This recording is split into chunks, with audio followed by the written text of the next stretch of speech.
मात्र बयानों के कहने पर हम कोई काम नहीं करेंगे और किसी भी प्रकार का जबरदस्ती वाला काम नहीं करेंगे। नहीं, ये कोई भी पुलिस वर्सेस पुलिस बिल्कुल नहीं है। हम अल्टीमेटली वर्दी पहने हैं तो बिल्कुल पुलिस एक ही है।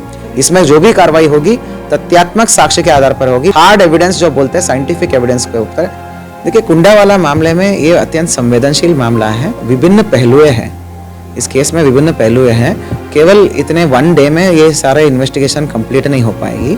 इसमें काफ़ी चीज़ें हमें विवेचना का पार्ट है, विवेचना का इसमें है।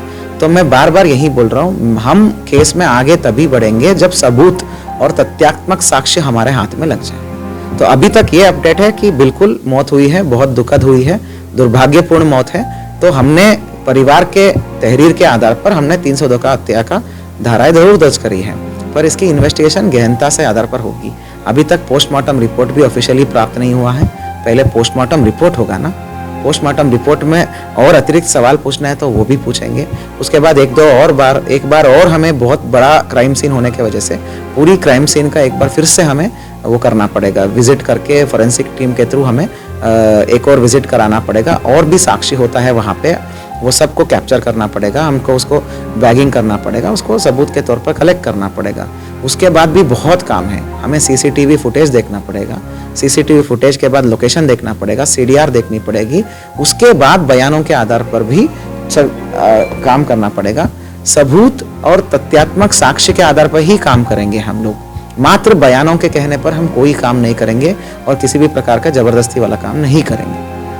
नहीं, ये कोई भी पुलिस वर्सेस पुलिस बिल्कुल नहीं है। हम अल्टीमेटली वर्दी पहने हैं तो बिल्कुल पुलिस एक ही है, पूरे भारतवर्ष का पुलिस एक है।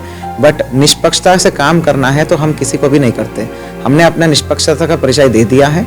एफआईआर जो है पीड़ित के परिवार के आग्रह पर हमने एफआईआर दर्ज कर दी, पर इतने में ही है। इसके बाद काम भी कोई जल्दबाजी में नहीं करेंगे हम, ठीक है। अभी बाद में जाके पूछताछ करेंगे, हम विस्तृत पूछताछ करेंगे। हम उन पुलिस वालों का पक्ष भी जानना है, बहुत ज़रूरी है, क्योंकि वो घायल भी है तो उनका भी पक्ष जानना है हमको, पीड़ित परिवार का पक्ष जानना है। पर मैं बार बार बता रहा हूँ, मैं केवल कहने पर और किसी के बयान के आधार पर, किसी के स्टेटमेंट्स के आधार पर हम कार्रवाई नहीं कर सकते। ये बहुत संवेदनशील घटना है। इसमें जो भी कार्रवाई होगी तथ्यात्मक साक्ष्य के आधार पर होगी। बार बार मैं यही रिपीट कर रहा हूँ, एविडेंस, हार्ड एविडेंस जो बोलते हैं, साइंटिफिक एविडेंस के ऊपर, उसके बाद ही मैं कार्रवाई में आगे करेंगे।